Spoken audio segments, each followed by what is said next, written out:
السلام علیکم ورحمت الله وبرکاته. خویندورونو،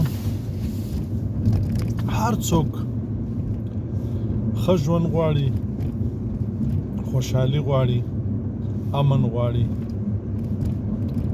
سوکالي غواړي. البته ځینې دي چې د خپل ځان، د کورنۍ، د خپلو خپلوانو، د ګاونډیانو، د ولس، د خپلې خاورې خوشحالي، آبادي، سوکالي غواړي. او ځینې دي چې د خپل جب او د خپل ځان، د خپلې کورنۍ. او ځینې بیا پکې داسې دي چې هغه مور و پلار چې زیږولی دی د هغې په کیسې کې هم نه دی، هغه مور و پلار چې زیږولی دي چې د خویندې ورونو دي د هغې په کیسې کې هم نه دي. څه به ورباندې د عزیز کار وشي او څه به ورباندې د ولس کار وشي او څه به ورباندې د خاورې کار وشي. هغسې تور داغ دی په ولس باندې او په قام باندې. را به شو موضوع ته.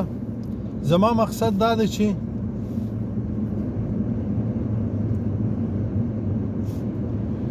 هر څوک، یعنی دا بریاوې دي، هر څوک دا غواړي چې لاس ته راوړي، خو څوک یې په یو لارې، څوک یې په بل لارې ورته منتخب کړي. خو په هیر مو نشي چې دې ته د ډېر مفتیانو، د ډېرو خبرو او د قرآن او د حدیث اړتیا نشته چې څوک یې چاته بیان کاندي.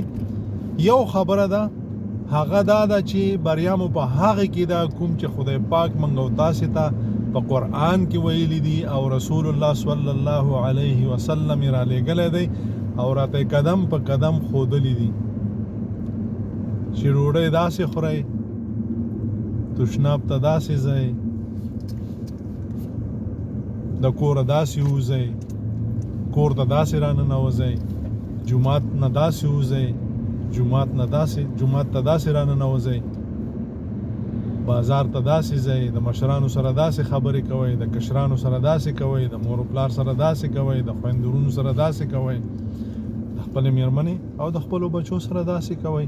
که په هغې باندې موږ او تاسې لاړ شو، په نړۍ کې ښایسته ژوند دی، سوکالي ده، بریا ده، او د مرګ نه وروسته څه چې موږ او تاسې غواړو هغه ټول پکې خوندي دي. عزیزانو، موږ او تاسې به د ځان او د ځان سره د مور و پلار، د خویندورونو، د بال بچ، د خپلو خپلوانو، د ګاونډیانو او د ټولو ولس خیر غواړو.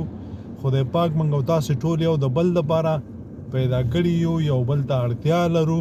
هیڅوک داسې نه دی چې څه زما خوښه وي هغه به کوم او څه چې زما اړتیا وي هغه به پوره کوم. نه، که داسې وکړل ان تر دې پورې که په یو کونج کې کینی او منځونه دي او اودسونه دي، قرآن تلاوت ته ذکرونه دي، بیا هم د ډېرو انسانانو، د مور و پلار، د خویندورونو، د بال بچ حق خوړلی دی، یارانو، دوستانو، د ګاونډیانو حق یې خوړلی دی.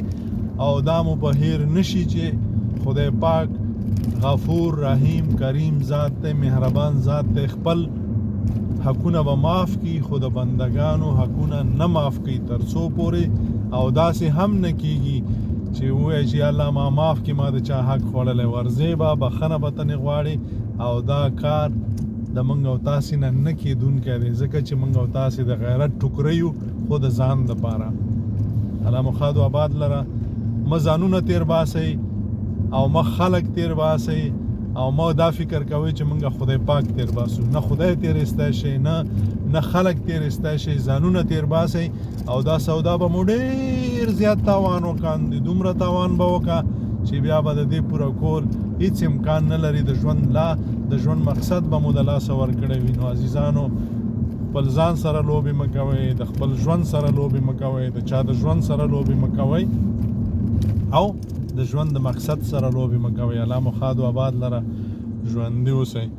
السلام علیکم ورحمت الله وبرکاته.